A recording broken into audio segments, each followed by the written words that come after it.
It's Corso and Catone. Well, listen, Mark, listen, hold on. When I say, would you have caffeine today? What the hell is that up to? Presented by Special Sauce Podcast, Studio 42 Design, and Corso Law Group. Now for the real deal New England feel, Corso and Catone.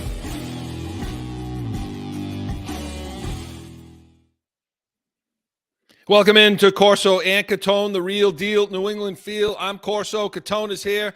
Joe is in the booth, and you're watching us on YouTube, listening on iHeartRadio, Apple Podcasts, anywhere you podcast. And hey, give us a call, heated hotline, 855-313-PATS. Leave us a message 24/7. You know the drill, right, Mark? Have a take. They need to have a take. Have right, a take. Have a take. Jesus. Joe's gonna pick the one he likes, and I want that one to be yours. So 855-313-7287. Hey, we got a real busy show today. A weekly rewind. Costly quarterbacks. Going to be talking about that. If you don't know what that is, stick around because you're going to know. And, of course, we hear from one of you in that heated hotline. And Catone's comments. You never want to miss that. He tells me it's something very interesting today. So we'll get to that later on in the show. And in Pat's preview, defense wins championships. We're going to be talking linebackers, defensive backs. So stick around for that. But, hey, before we get to that, it's been a crazy week in the NFL. A lot of quarterback movement, costly quarterbacks, and we want to talk about that first today in Weekly Rewind. Joe, let's have it.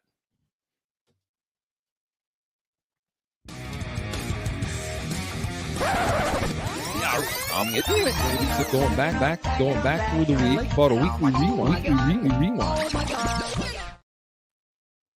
So costly quarterbacks, Mark. It's been a nut house of a week in the NFL, right?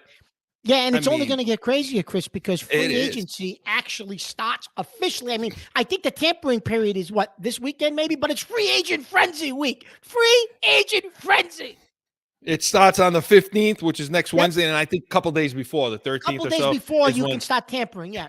Yeah, so, and we're going to talk about that all next week, so make sure you come back next week, too, because we're going to have our free agent frenzy show. But this week has been nuts, too, with all the quarterbacks. And, Joe, I love the title today because costly quarterbacks, that's completely apropos. So, okay, looking at the NFL, looking at what's gone down this week, I need to get your take. I've been wanting to talk to you about this. Some of the crazy contracts that have been given out, I don't know if the numbers are nuts as much as who they're giving it to is maybe more the issue. So let's talk about three of them. All right.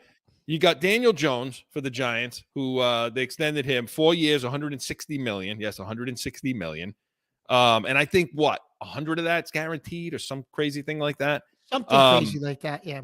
Geno Smith, the doormat. Hall of Famer. He's a Hall of Famer. The Hall of Famer, the doormat of the former New York Jets doormat is getting three years, $105 million. Okay, and you got Derek Carr, all right, who's getting 4 years from Saints, right? Saints. The Saints are giving him 4 years at $150 million, and I forget how much of that is guaranteed. There's a lot of that guaranteed too for the guy that you. So okay, what's your reaction to that? Well, my reaction to that, Chris, is that is listen. And that's a position, Chris, where that's real money, right? So when you're saying, $100 million guaranteed, listen, that's real money. Quarterbacks, we've talked about this in the past. The salary cap is a joke. It's made up. It's all this. We can talk about the salary cap for a half hour. But quarterback money is real money. So these guys, Chris, are getting real money. And they're average quarterbacks. So what does that mean? That means the ceiling on these salaries are going higher and higher. What happens when you got to extend Burrow and you got to extend Lawrence? What are those salaries? What the guy from the Chargers? What's his name? Hebert. What are those contracts going to look like, Chris? Right. Yeah. Yeah. And Allen already has. So, I mean, but who knows what Mac Jones is going to be, but he's going to be in that class. Fields is going to be in that class. And once these guys start signing, you don't think Mahomes is going to say, now I'm renegotiating? Yeah. What's this about? I'm not sticking to this deal. Again, Daniel Jones, that's the perfect example because to me, Yeah, I think he's an average. I don't, I think he's he had a good year. He's probably Mac Jones. He's probably Mac Jones with better legs.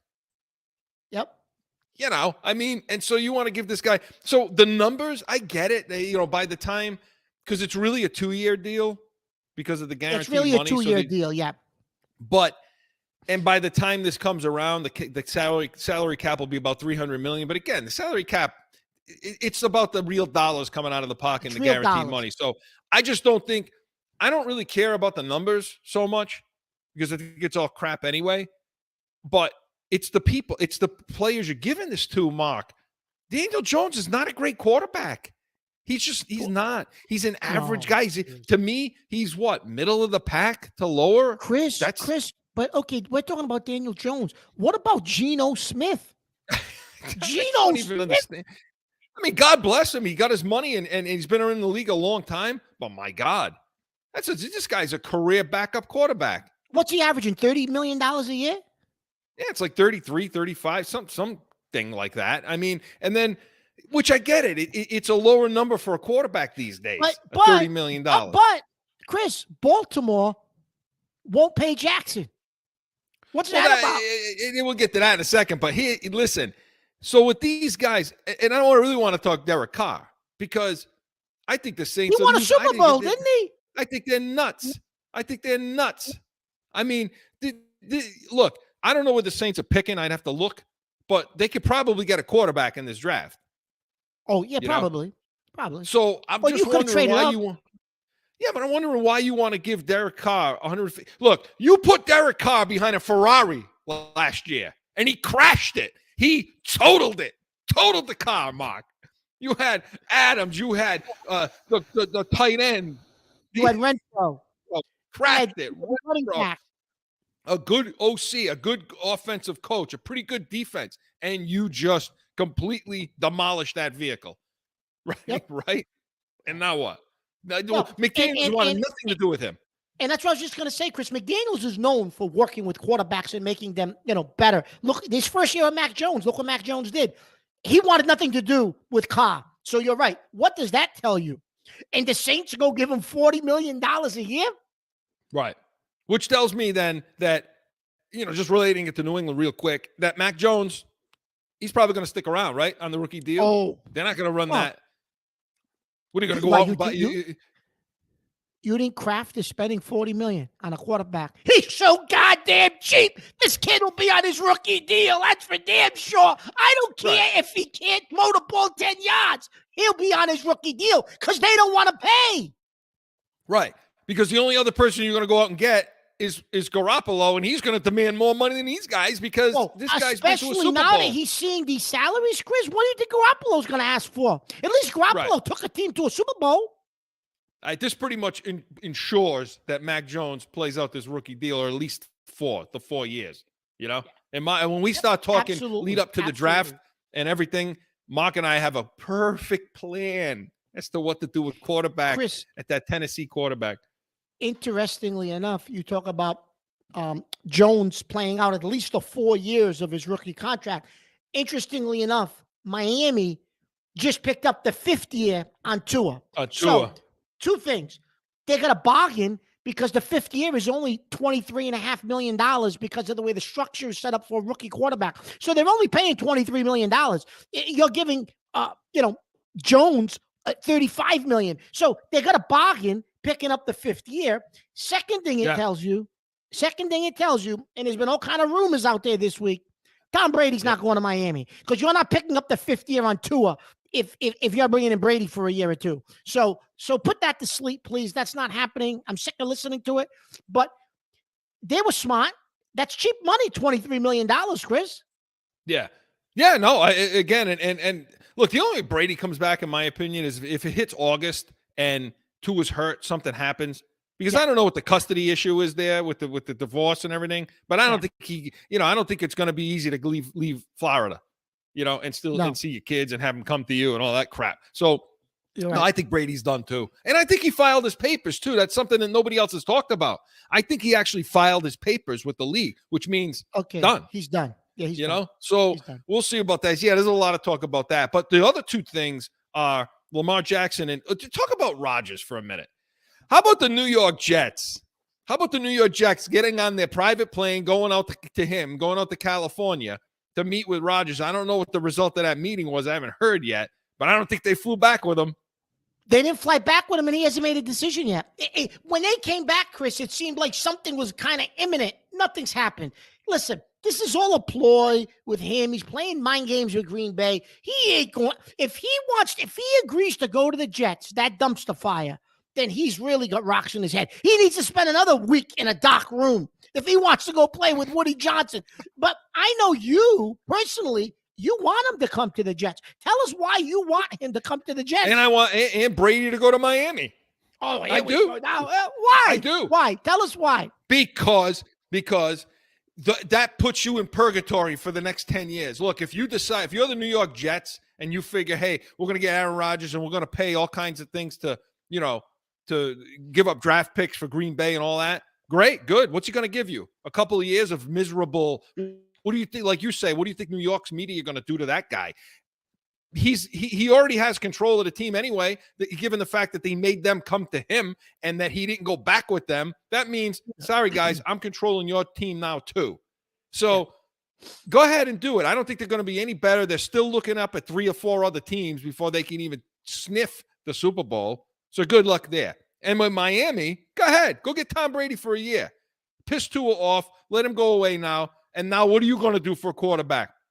What are you going to do for a quarterback after next year when Brady goes? Because I'm telling you, I don't think he would be the 4th best quarterback in the conference, let alone the 1st. I don't care who he's even with those weapons. Nope. Because I know what you're saying about the injuries with Tampa last year. You know, they never played together for only but 7 games. But still, he had weapons on Tampa. He did. He played in the worst division in football, the worst conference, and he still couldn't go 8-8. So you're gonna look up at Mahomes, Allen, Burrow, maybe Jackson. Yeah. Who knows what Watson's gonna be like? So bring him in. Bring him in. Be great for the show. And Lamar Jackson, Mark. What's happening with this guy? I mean, he's representing himself. They put the restricted free agency tag on him, which means now you can make a deal with him as another team.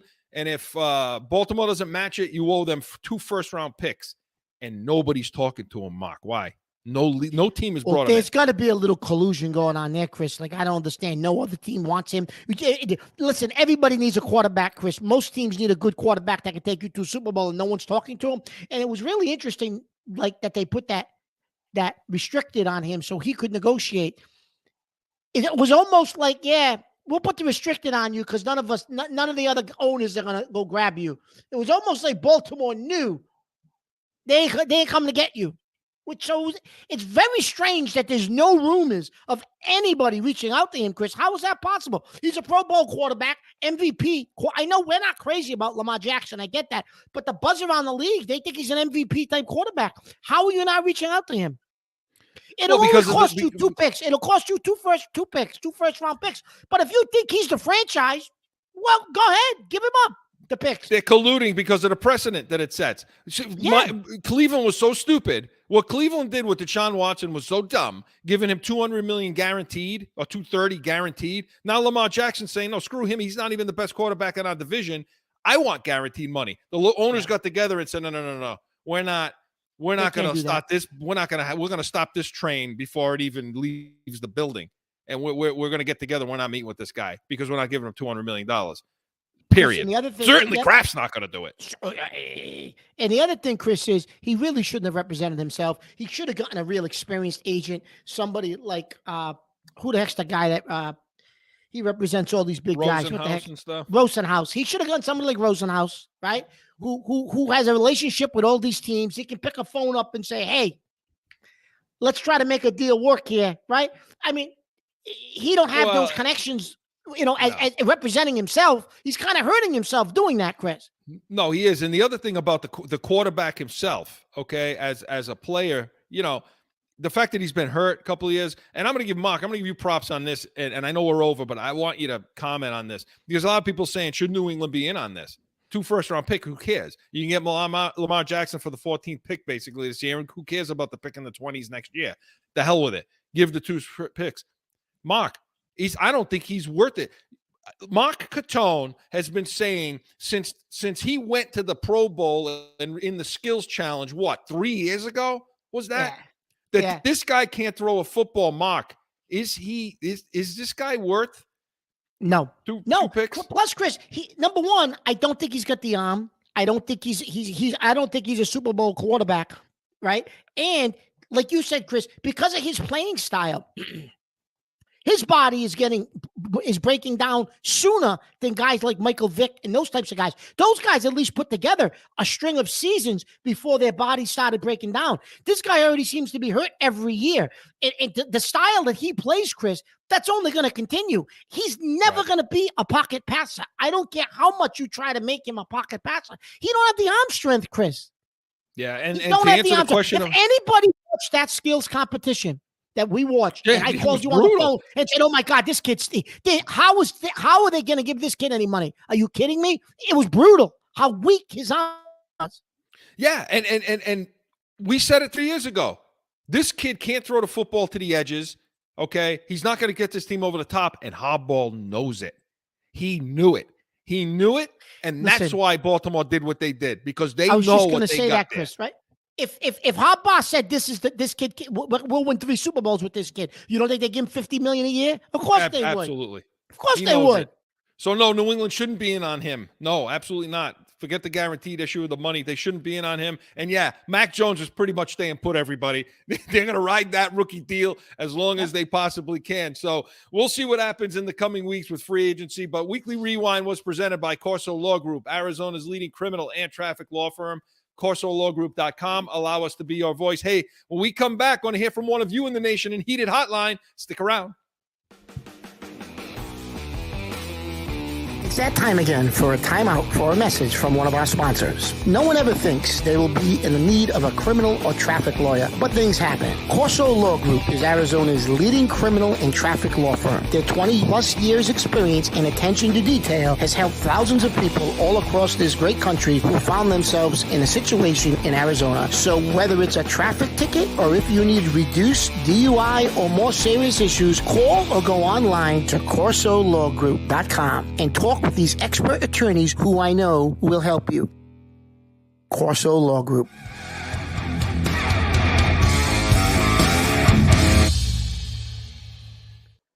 Back in with more Corso and Catone, the real deal, New England Field. Hey, we always love to hear from one of you in Heated Hotline. Joe, let's do that now. Hotline. Hey, Corso and Catone. This is Nate from Connecticut, and love you guys. Love the show. I'd love to hear your take on these sloppy Celtics. It's like nobody cares on this team that they're losing games and they're falling behind. It's disgusting to watch. They need somebody to step up and be a leader. What's your take? Who's that? Nate? Was that Nate? Nate from Connecticut, I believe. Nate sounds like he's in a tunnel. He sounds like he's in. You know what he sounds like? He sounds like a PA announcer for one of the teams, doesn't he? Yeah. You know, guard. Isn't that how he sounded, Joe? You know these people. They have shit to do. They got places to be. They can't be stopping to make a phone call. But I thought it was a good segment to talk about the Celtics, see where they're at.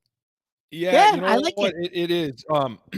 And it's a great point that he brings up, Mark. I mean, what the hell's going on? What's happening internally with this team? Because I still think they're the most talented team in the NBA. I really do, from top to bottom. They what are, the hell's Chris, happening? But I'm going to tell you.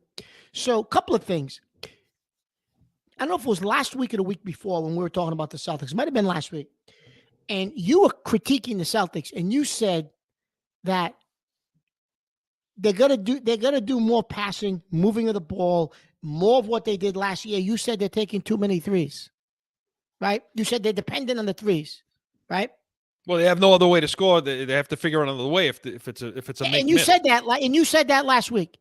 Yeah. Then this week, Missoula, the other night when they lost, says we're gonna shoot more threes. What? He actually said in his post-game press conference, well, we're going to shoot more threes. Well, that's a problem. When the coach is saying we're going to shoot more threes because you live and die by the three. I'm going to tell you something, and I know you think I'm crazy.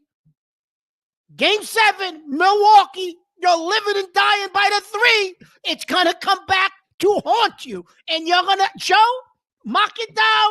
Catone said it. It's going to haunt you. Chris, they got to figure out a way to score. I give Chris credit. He's been on this for 3 weeks. He keeps saying they got to find a different way to score. And if they don't, Chris, they're going to end up in a problem. And that's on Mazzulla. As the coach, you got to come up with something to get this team to do things a little differently. And that's what I'm going to give Udoka credit for last year, Chris. Going down the stretch, Udoka pushed the right buttons and made the right moves. Mazzulla's got to prove he can do that because right now, Chris, come fourth quarter, he don't know what buttons to push. It's not working. I hate to say what I'm about to say because it makes me sick in every other sport. Analytics have now reared their ugly head in the NBA. And that's what this is. That's what this is. I'm starting low because I anticipate me going higher and higher and higher here. You know, analytics have reared their ugly heads. Look, they're not the only team, okay, that's living and dying on the 3-point. Joe Mazzulla wants them to shoot more 3 points. They shot 57 in one game. He wants them to shoot more. Why? Because he's now starting to play that stupid analytics game where it says the more 3-pointers we throw up, just by sheer percentages, we're going to score more points. Because if we shoot 25, 30, if we shoot 30% from 3-point land, then that's worth more than a 2-point shot, right? You take 80 instead of 50. Yeah. You know what I'm saying? And this is the thought process. This is the mentality. And he's not alone. It's around the league. Even Milwaukee does the same thing. Their 3-point shots are up too. So this is what's happening. And so what the Celtics have become, and like a lot of teams, the mid-range game is gone. Gone. You don't see 15-footers anymore. They're gone. And you know what? It's Jaylen Brown has such a beautiful mid-range game, and you don't see it. You don't see it anymore. It doesn't happen. Do you know what Mazzulla said the other night? He said, you know, it's funny because I keep hearing you guys talk about 3-pointers and we miss a lot of 3-pointers, but no one talks about the layups that we miss because we missed 10 layups tonight. Nobody ever talks about that. Nobody asks why we're missing layups. He said, you know, it doesn't matter where you shoot from. It's just because you're closer to the basket doesn't make it easier to make a basket than it does from 3-point land. Are you crazy? Is he nuts? What is wrong with it? I sound like you. Is he nuts, Mark? What the hell is he talking about? Chris, that's the nature of the game. It's changed, Chris. Now I'm going to be the. It's harder to make a freaking. It's harder to make a 3-point and a layup. Make a layup. Joe, I'm going to be the calm one, Joe. Joe, I'm going to have to calm him down. Getting very excited. We don't get excited on this show. You got to be like me, very calm, very steady. Yeah. So, listen, Chris, the layup. Okay, listen. Okay, maybe that one game he wants to use that. Maybe in one game you missed layups. Okay, I get it. But if you can get those layups game after game after game, he's full of shit because your percentage of layups being hit, that was an anomaly that they missed all those layups. But if you can continue to get those looks, Chris, you're going to hit more layups than you are of three-pointers. It's gotten so bad, Chris, that even the fast break is no longer part of the game. Teams used to get out on the break, Chris, go to the basket, finish with a dunk. Now they get out on a break, Chris, they get towards the paint, they look back for a trailer, they kick. Right. And the trailer takes the 3. So you're not even going to the rim and finishing on a fast break anymore. Remember in the 80s, the Showtime Lakers used to play the Celtics with Magic Johnson and Norm Nixon. And they used to drive the Nixon. Right? Yeah. Whoa. Right? Jamal Wilkes, those guys, remember? But they don't, nobody plays that kind of basketball anymore, Chris. Right? No. Everything is kick, drive, kick. You're absolutely or pull right. up. Yep, it's not just the Celtics, but when Mazzulla makes a comment like that, Chris, to me, I question whether or not he's going to be, and again, I keep saying this, he's going to have to prove me wrong, Chris, because I'm really starting to move myself now to the other side a little bit. The more and more I hear him talk, Chris, I begin to question whether he's going to pull and push the right buttons come playoff time, Chris, that you're going to have to the playoffs in the NBA is a grind, right? And to make it all the way through to the finals and win it, it's going to be a grind. And you're going to have to push the right buttons in certain games to get you there. The way he's talking, Chris, I just don't know if he's experienced enough to do that. I'm starting to get increasingly nervous. I know they got the most talent in the league, Chris, but I'm starting to get nervous now. Look, it just seems like a disheveled, disorganized mess right now, a little bit, to me, and he's irritating me because of his demeanor. I don't like his demeanor lately or at all at this point. First of all, you're not Bill Belichick, number one. You're not Bill Belichick. Oh, so of course he has to bring up Belichick because you're all over Nick. You love Belichick. You know what? You know what? No matter what Belichick does, it always comes back to Belichick. Oh my God. No matter what. No, but you know what? No, listen, you know what? No, I don't want to cross sports, but here's the thing, okay?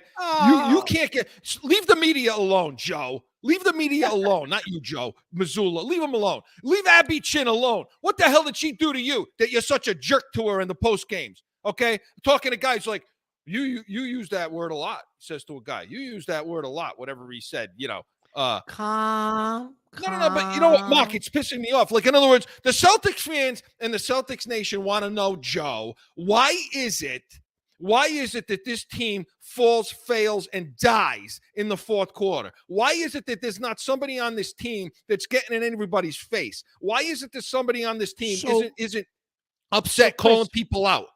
So, Chris, I want to take. And why aren't you doing it, Joe? So, Chris, wait a minute. I want to take what you just said and bring it back to the caller because we went off the rails a little bit. But circling back to the caller said, "Who's going to step up and be a leader?" That's what the caller said, and he's right. Who's going to step up and be a leader on that floor? Isn't that Tatum's job? You want to be the alpha male? Is it you're the number? You're an MVP. Is him? Brown, somebody, the caller is 100% right, Chris. Somebody's got to step up and be a leader.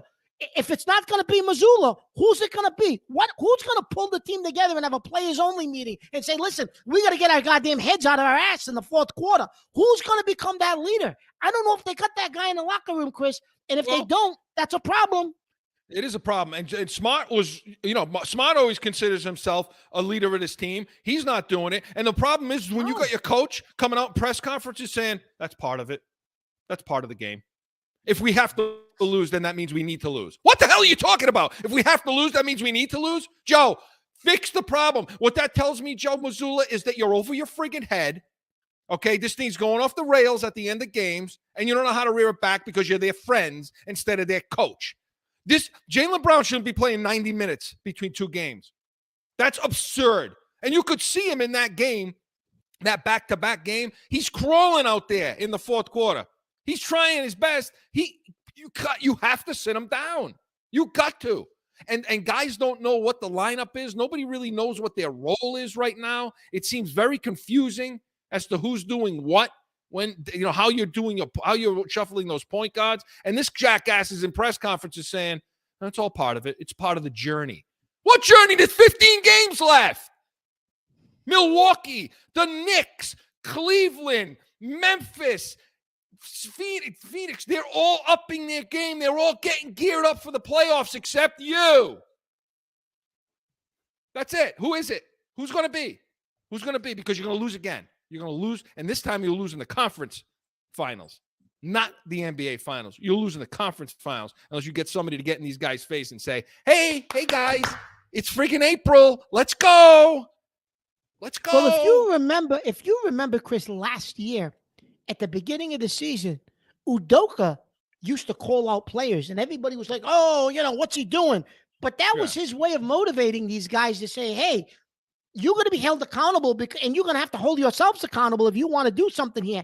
And by January, that team bought in to his philosophy, how he spoke, how he talked, and the fact he was willing to call somebody out in a press conference, right? Oh, well, Jalen's going to play better than what, he made those types of comments, and people went crazy when he made those comments. But guess what? It worked. They went to the finals, didn't they? Yeah, Missoula is on a real slippery slope here, Chris. I'm going to be honest with you. Maybe it'll work. I don't know. But to the caller's point, A leader's got to stand up in that locker room, Chris. And I'm afraid it's not going to happen. So real quick, 6-game road trip coming up, starting with Atlanta tonight. What do you need to see out of them? How many wins they need to get on this road trip in order to five dominant wins? Five. You need to go 5-1, and you need to dominate teams, Chris, to say, hey, we've righted the ship. Calm down, everybody. We're the best team in the NBA. That's what we need to see out of this team and this trip. Sacramento's the one you think will be the issue? Yeah, probably. Yeah, probably. Because all those other teams they should beat going away. They should beat them. They should. And listen, you brought up Phoenix. Now he rolled his ankle, Bryant. Durant, in practice, in warm-ups. In warm-ups, he rolled his ankle. So you know what? So they may not even be an issue, depending on if he's even healthy. They may not even be an issue. So we'll see. Well, let's see what happens down the stretch. Heated Hotline was presented by Special Sauce Podcast. What's your special sauce? SpecialSaucePodcast.com. Hey, when we come back, buckle up. Catone's Comments is next.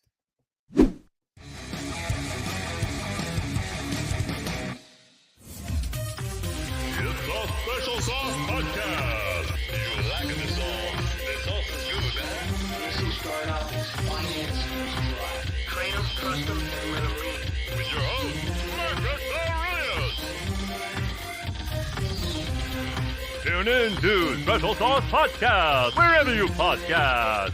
What's your special sauce? Time for Catone's Comments.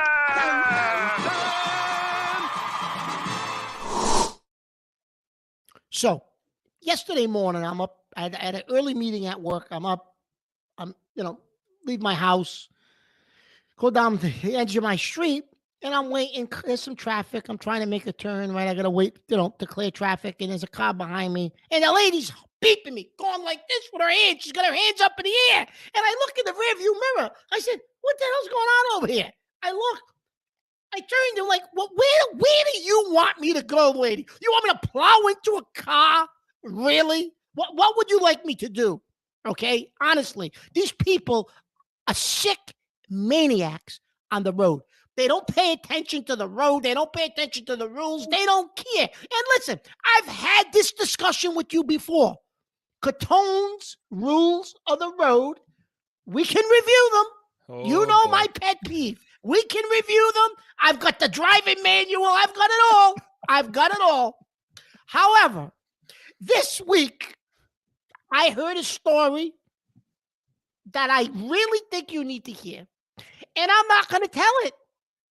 It's going to be a CORSO crisis, but I'm afraid to kick it to him because he's already a little excited, Joe. Joe, he got very excited in that last segment. What the hell story are you talking about? But I'm going to give you a shot to tell our viewers the story you told me this afternoon just before we came on. It's a CORSO crisis. Oh, are you talking about the bicycle? The bicycle story. Yes, the bicycle story. That was for Joe. That was for off the air. That was off the record.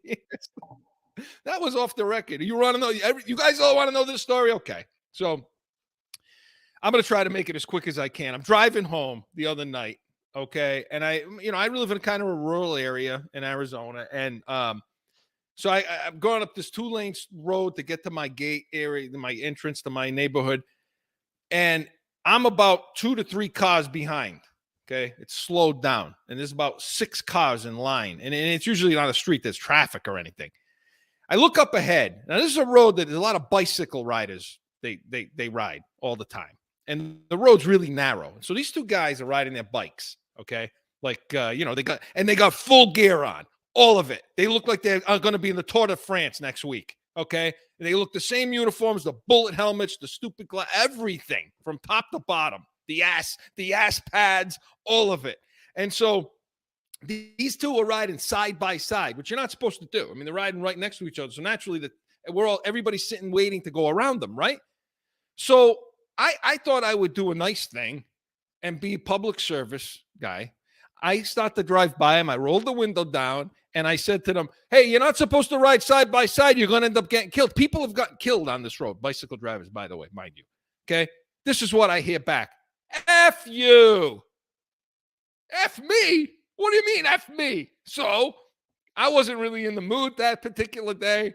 And so I get up to my entrance, I pull in, and I get out of the car. Now I'm waiting. So here they come, riding up the thing. I walk out into the street, and I said, did you just say F you to me? Did I hear that right? So one of them comes riding over to me. And he's like, yeah, you're swearing at me. I said, I told you, you can't ride side by side, or somebody's going to get, one of you is going to get killed on this road. I said, and you proceed to tell me to go F myself for saying something like that to you? And out comes the other one and says, first thing he said, go back to Boston, he says to me. Now he's taking a shot at all of you out there too. He's taking a shot of all the New England people. Well, hey, being the real deal New England feel, I'm not going to take that crap. So I said, what do you mean go back to Boston? I said, I'm trying to help you out. I said, people get killed. Well, people get killed because of the way you drive.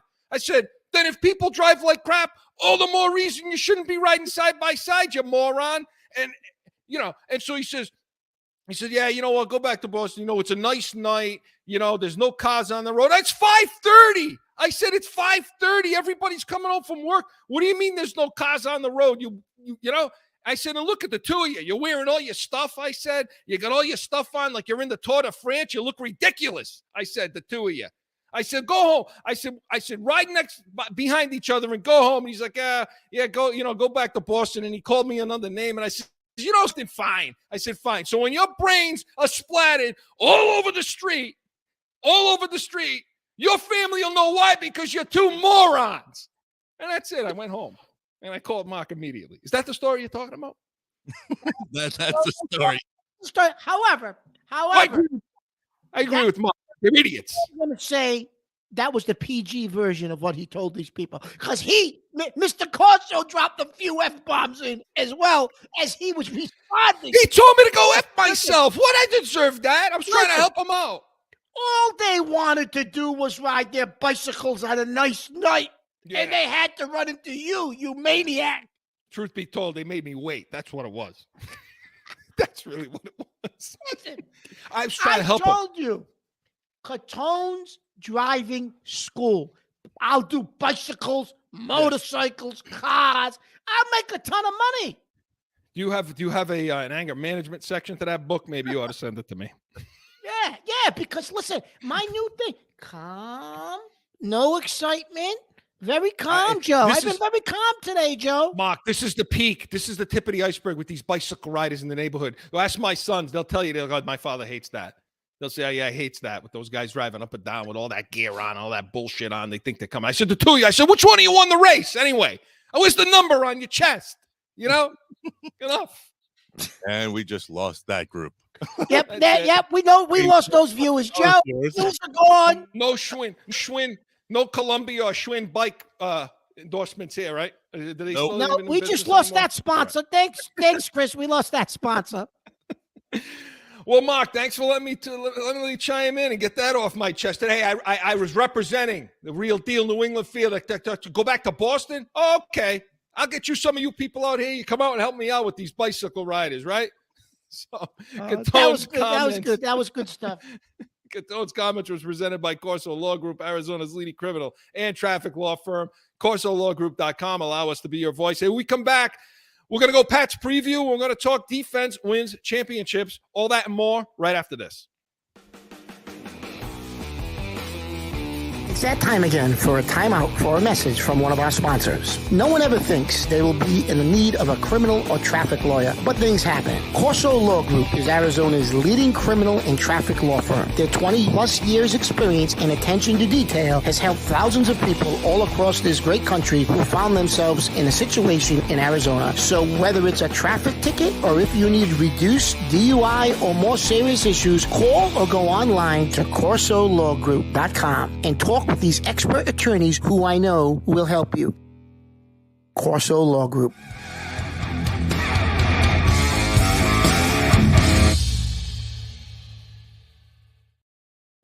Back in with more Corso and Catone, the real deal New England field. Hey, we've been breaking down the position groups leading up to free agency and then the draft for the New England Patriots.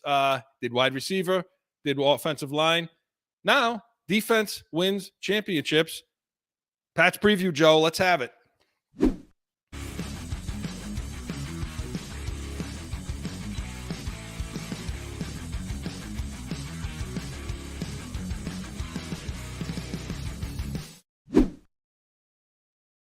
By You the way, know, the Bruins tied up the wash- game. That wash gets me ready. I wish we were playing I know, Sunday. right? It's Gets me ready. Let's go. By the way, the Bruins tied up the game with the Red Wings. They were down 2-0. They're in the Of course third they period did. now. It's now 2-2. By the course time they you did. are all watching this, that game will have already passed. But hey, Pat's preview we're in. The New England Patriots. So we went through the wide receiver groups, mock and free agency. We talked some of the trades with that one, talked offensive line last week. And now this week, defense wins championships. I know we want to try to chronicle the linebackers and the defensive backs today, right? Because Yes. these are two positions. Defensive line, I think we're in some good shape. I think in the draft, we'll probably, when we get to draft preview, we'll talk a lot about the defensive front. But kicking to that linebacker, especially the off-ball linebackers, Mark. Well, we need a lot of help That's there, a huge Chris. need for them, no? Huge need. Because the two guys we had last year, Wilson and McMillan, I don't think either one of those guys are coming back. Yeah. So let's go through what we have, okay? Yep. And right now in our linebacker room consists of this. So you're talking about linebacker, Judon, Uche, Anthony Jennings, Juwan Bentley, my favorite player, Mac Wilson, unrestricted free agent, Tavi, and Raekwon McMillan, who's also an unrestricted free agent. So that's your linebacker room right now. I mean, take away those two unrestricted, Wilson and McMillan, we don't know. So that's what we have. How are they building now for this? Should this be a free agency? Should this be where they go in free agency?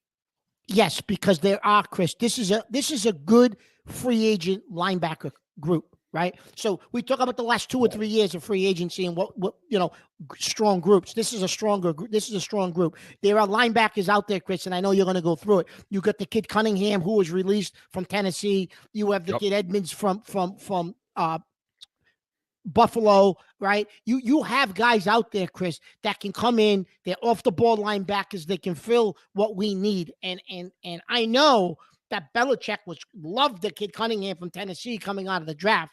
And you've been all over this kid from Buffalo all year long. You kept saying that's what we need. We need a guy like him, Well, here we go. He's a free agent. We got the money to go get him. If we're going to overpay. But go get him. Yeah, I mean, it's some of the guys when we go through some of the tiers of who's available with linebacker out there. And by the way, this Quan Alexander, there's been talk about him for the Jets. He's a veteran. He's been around a while, but a lot of talk about him possibly getting freed up and becoming available. And he had a pretty good year last year too. That's maybe a little bit off the list of what you would see for off-ball. When I say off-ball linebackers, what I mean are middle linebackers, basically. Guys that play in the center of the field, get sideline to sideline, getting coverage a little bit. Guys that can get sideline to sideline like Bentley. Yeah, like Joe, he's gonna just keep putting little needle. He's just gonna keep needle. He's probably gonna send me a friggin' Tour de France shirt. That would be great. And you will put it on next week, I guarantee. Yes, you put it on next week. I'll proudly wear it. So that some of the top guys, the top tier guys for off-ball linebackers, you're talking about. Mark mentioned Edmonds. Levante David is another guy for the Bucs last season, 3 sacks, 124 tackles. Now he's up there a little bit in age, but he's a guy that's available. Tremaine Edwards. And TJ Edwards is another guy, but he's more of an outside. So looking at those two guys right now, and I throw Zach Cunningham on the mix on the top of that pile from Tennessee that they released him because Belichick really loved that player, if you remember. He did. Out of those three guys, Mark. Chris, I think he's got a couple of good years left in him, Cunningham, too. I do, too. And so out of those 3 guys, and Tremaine Edmonds, he had 1 sack, 1 pick, 102 tackles. He's a tackling machine, though, that dude for Buffalo. So out of these guys, they'll command the most amount of money. What do you think? I want Edmonds. I know I like, but yeah. Yeah, I agree with you, Chris. I want Edmonds. Go get him. Spend the money. Go get him. Like you said, he's a tackling machine. He is what you're missing in that group. We don't have a tackling machine in that group, Chris, and that's what you need, right? That's what you need. And if you're not going to get him, then go get Cunningham. Cunningham would be my second choice if you can't get Edmonds. Those are one of those 2 guys I want in free agency. But really, Chris, you got the money. Spend it. Go get Edmonds. Forget playing around with all these second and third tier guys at linebacker. Go get the best of the class. Come on, Yeah. you need it. Levante David, are you worried about his age? A little bit, but if you could get him on like a 2-year deal, 3-year, even a 3-year deal, but you front load the money so you can get out of the back end of the deal. If he starts to slow up towards the end of the contract, you can release him. Yeah. But I still think he's an upgrade, Chris, if you brought him in year one. Well, you're an upgrade, you know? I mean, we're talking upgrade from Juwan Bentley right now and Tavi. I mean, look, he's still one of the most. Listen, I productive heard they linebackers may in the trade game. for Algernon Roberts. The Mark is going to be quarterback. red in the face. I'd pay quarterback money to see Mark get out there and play. Yeah. Just as long as the ambulance is standing by, pretty close by. We'll be good. But Chris, I know you want Edmonds, right? I like Edmonds too, just because he's a little younger, and I think he played. I think he showcased a lot over there. I mean, Tampa, the competition was much better that Edmonds played against that I saw. And so I think he's a guy. Look, he's flashing for you. He can get coverage too if he needs to. He's good at getting in the throwing lanes, which is what you need to do when you're covering these tight ends. Okay, which we, how to cover Kelsey. That memo to the Bengals and the Eagles. So yeah, no, we need a guy like that. I'll take David. If not, rather than take nobody, yeah, I'll take David and look, Devin Bush too is going to be out there also. He's another guy you can think about. Not as high up on him as the other two. And then some of the other guys, Van Der Esch. He's now a lower tiered free agent. And he had 90 tackles. He was younger, Chris. He was a tackling machine when he was younger. He was sideline to sideline, but he's been injured a lot. Yeah, that's the deal with him. But he's a guy, here you go, former Pro Bowler, guy that's been injured. It doesn't sound like a typical Belichick move, doesn't it? Here we go. Well, here we go. But they got to improve, so they're going to have to get one of these guys. I don't see a trade happening with the linebacker like that. It's going to have to be free agency, and you're going to do something in the draft. That's fine. But the linebacker group in the draft, that off-ball linebacker, there's a lot more edge stuff. There's a lot more edge guys in this draft coming up than there are those center inside Chris, linebacker guys. And what about, so internally, you didn't mention the kid from Oklahoma that didn't play last year. Well, I think he could play D-end off-ball linebacker. What's his name? It's Perkins? Perkins is still on the roster. Don't forget now. I don't know what he'll give you, but he's on the roster, Chris. I think Perkins is done. He's a bust. I think he's done. I think he's a bust. Wasn't he I don't think third round play. pick? Was he a third round pick? Third round another pick. Another wasted. I may have been a second. No, I think he was a third round pick. No, I think he was a third round pick. But Chris, teams hit on third round picks all the time. Not us. Well, you and I hit on third round picks. You and I do. Of course we do. Not the Patriots. The Patriots don't. No. And I'm going to tell you something about Edmonds, Chris. You brought up, he didn't have a lot of sacks, but that's because of the way Buffalo used him, Chris. If you use him correctly, he has the speed. He could get to the quarterback if you put him in certain situations. If he came and played with us in our system, I think you'd see him get 4 or 5 sacks the way Belichick uses that position, Chris. Yeah. Because of his speed, Belichick would use him a little bit more like he used Dante Hightower. I think where once in a while you'd see the Hightower come on the blitz, right? He would disguise it. He would do more like a Hightower, I think, than Mayo. But if Edmonds came, that would be the role he would fit, Chris, is that Hightower role. So we'll see what happens. I mean, they need an athlete. They need athletic linebackers there, get sideline to sidelines, deal with some of the crossers, deal with some of the coverage, cover tight ends. And that's they need an upgrade there. And so look for some of those names coming out. Joe, I know we were going to go to break, but let's just continue on. Let's skip that commercial. Are you okay with that, Joe? Can we do that, or is that? Yeah, we can do whatever you like, buddy. Well, in the interest of time, let's just skip through to the defensive backs. And before we want to talk about the defensive backfield, but before we do that, we obviously have to tip our hats. A Patriot great, probably one of the last. One of the last guys of that run. The link. He's the last link.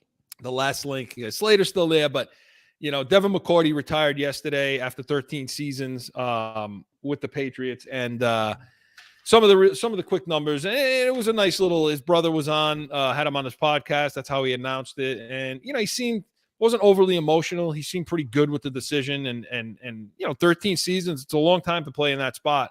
But 971 tackles, 3 sacks, 35 interceptions over his career for a safety. That's good.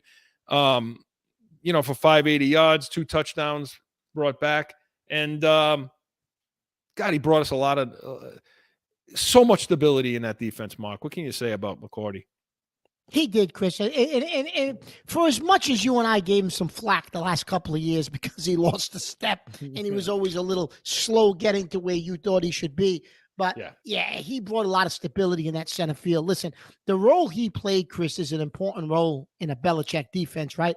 And for the last 7-8 years, Belichick did not have to worry about that position. He was a leader out there. He knew where everybody was supposed to be in that secondary. He would line them up. He would organize them. You also lose that piece with him. He was like having a coach on the field, right? Especially the last several years. So he's going to be a loss. Great Patriot. Spent his entire career with us. Retired a Patriot. I repeat, retired a Patriot. That's know what I'm getting at. I do. But I'm not going to mention it. You know what I'm getting at. I'm glad to see he retired a Patriot. And like you said, Chris, he's the last link to that great era. That run that we had for the last 10 years with him, and before that, Yeah, it's sad to see him go. And what people don't understand about what he did out there is he was the general. I mean, he understood concepts, he understood route combinations, he understood offensive schemes. He put his guys in good positions to win.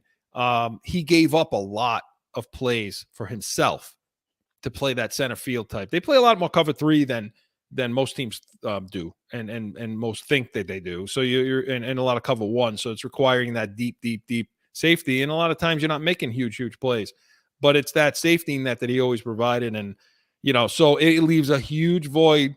But from, obviously from us, Corso and Catone, we appreciate everything that guy's brought to the table. I echo what Mark said, and we're going to miss him. It's a sad day, we're going to miss him, but congratulations to his family, his career. And Mark, the void that leaves now in the safety room. We already needed some safety help. Yeah, because he was getting up there in age and so on. And so now looking at that room, and let's talk about the defensive backs now. Because again, this is one of those things where I think the only person that you could really look at in trade is Ramsey at the corner position that they're going to shop around. I don't know if there's anybody else out there that I would say, let's go trade for. But I think free agency wise, there are some names that we need to talk about. Well, let's talk safety because with the time we have left. Okay. So in their room now, McCourty's gone now, but they have Duggar, Phillips, Bledsoe. Cody Davis is an unrestricted free agent. Jabril Peppers is an unrestricted free agent, and then Schuler. Okay, so really the guys we're talking about are Duggar, Phillips, Bledsoe, Peppers. Those are the guys. That's it, and that's if Peppers comes back. And that's if Peppers comes back, if they re-sign him. So they got a huge problem now, don't they? Yeah, they do. They got a problem. And just because, like you said, Chris, because of the type of defense they played, he was that deep center fielder, but also because he was a leader on the field and got guys in position where they should be. Your safety room, which the last couple of years has been a strength of the defense, Chris. Yeah. All of a sudden now, you got holes to fill. And listen, this is another area. It's a strong free agent group, Chris, and this is where you're going to spend some money. And so some of the names out there right now that we're looking at on the list are going to be, top tier guys are going to be Gardner Johnson for the Eagles, Jesse Bates, Poyer for the Bills. I would put those 3 guys in the first tier. Then you're looking at Cameron Sutton for the Steelers, Von Bell for the Bengals, Peters is a corner. So it's between Bell, Sutton in the second tier, and then, like I said, for that first tier of Gardner Johnson, Bates, Poyer, I think you and I are on the same page, aren't we? Yeah, we are. We want Jesse Bates, who's a true center fielder from Cincinnati, and can do a lot of what you just described, Chris. Of what McCourty did because of the type of defense that New England runs, and I'll let you talk a little bit more about that. But you and I both want Bates. Well, yeah, I mean, and he balled out last season, played under the franchise tag, so he's going to want to get paid. He wants to get paid now, and he deserves it. And he's a veteran guy. He's been around. He's not he's been around for a long time. He understands the concepts of the game. He's last year had 4 picks, 8 pass defended, 71 tackles. But beyond the numbers, as you say, out of this group of Poyer, Gardner, and Bates, this is the center field. This guy I wanted years ago to them to draft when he came out. Because with New England runs a lot of disguise stuff. They always a lot of the stuff they do kind of looks like they're in cover 2 unless they come into a blitz look man to man, and then they drop into different types of coverages. But they always run like it looks like a lot of cover 2, but then they shift it. They shift the cover 2, they drop a safety down into underneath, and they pull the corners back, and now you become cover 3 where there's 3 defensive backs across. And so that deep safety is important. But more important than that is when they were on cover 1, when they were on man-to-man, and they have a deep safety, what Cordy was doing. Bates can give you sideline to sideline. He can get to his landing spots really, really well. So that's a guy I would say that's number 1. Go get that guy. And Belichick loves that guy, Mark. Yeah, he does love him. And he's a Belichick guy. Belichick has always spoken very highly of him. And Chris, if we can't get him, I know he's not an exact fit, but you still can't go wrong with Poyer either. No, I like Poyer too. He's a guy that wants to come forward a little more. Yeah. He'll hit you a little bit more, but he understands. He's a smart player too. And so those are the 2 guys, if I'm looking at safety, that you have to bring in. It's got to now that has to jump to the number 1 need on free agency other than offensive tackle, right? To me. Yeah. I totally agree. I agree. And real quick, Mark, in the corner room, you got Jonathan Jones, who's an unrestricted free agent. Jack Jones, Marcus Jones, Juwan Williams, unrestricted free agent. Sean Wade, Miles Bryant is restricted, and Jalen Mills, who they say Mills can maybe kick over to safety. So do you trade for Ramsey, or do you look at maybe a corner, picking up a corner like and what do you do with Jonathan Jones? You bring him back? I think you try to bring Jonathan Jones back, Chris, because then you could get one of these other maybe second or third tier corners for depth that can help you if you can bring Jones back. Because let's face it, Chris, you need a boundary corner because Jonathan Jones played both last year, right? And therefore he's going to demand money, but he's really his strength is in the inside, Chris. And a guy that's a Belichick type of a player, and I don't know what he'll ask for money wise, is the kid from Philly, Bradbury. Yeah, is he's a type of James Bradbury's a type of corner that Belichick likes. You know what I mean? Yeah, absolutely. And I know what happened in the Super Bowl, but he's probably the number 1 to me. And then then you can go to some different guys. Marcus Peters is going to be out there. I don't know if he's got anything left in the tank. Cameron Sutton for the Steelers is another guy you can look at. I would kick the tires on Peters, I think. Yeah, and I like Sutton too. But you're going to need something. You need something there. So if you bring back Jones, then I guess that's what you do. But I'd rather see them, go out and get a boundary corner like that. So we'll see what happens. But free agency is what we think we should do in the defensive backfield. And hey, listen, with a couple of minutes we have left, Pat's preview was presented by Special Sauce Podcast. What's your special sauce? But Mark, with a few minutes that we have left, Selection Sundays tomorrow, right? For the March for college Selection basketball. Sundays tomorrow. March Madness coming up. Mark, what preview that? Tell us what we have. We're lucky to have our resident expert. Honestly, he is. He's forgotten about basketball. I've yet to learn. Go ahead. So college basketball, Chris, has been an interesting year because the so-called blue bloods, teams like the North Carolinas and the Michigans and the Kentuckys, they've had down years. I mean, Kentucky's going to get into the tournament, but they're not a threat to win anything. North Carolina's not even going to make it. Michigan's not going to make it. Okay, so this is the year where you could see one of those teams that's not a blue blood, that's not one of those typical teams, win the whole thing. I believe your 4 number 1 seeds will be Kansas, UCLA, Alabama, and Houston, and they're going to be your number 1 seeds, right? And so chances are a couple of those teams will make it to the Final Four. A team that's coming on that nobody's talking about, and I know they're a blue blood, but they're coming on late and they're coming on strong, is Duke. And Duke is a team. Watch them in the tournament, Chris. They're young, they're not experienced, but they're coming on, and they're gonna be tough. And of course, locally, Providence will be in the tournament. I mean, they're not as good. What do you think? They're not as good as they were last year. They've been limping to the finish line. They're gonna get in though, and who knows? Once you get in, you're in, right? Anything can happen once you get in.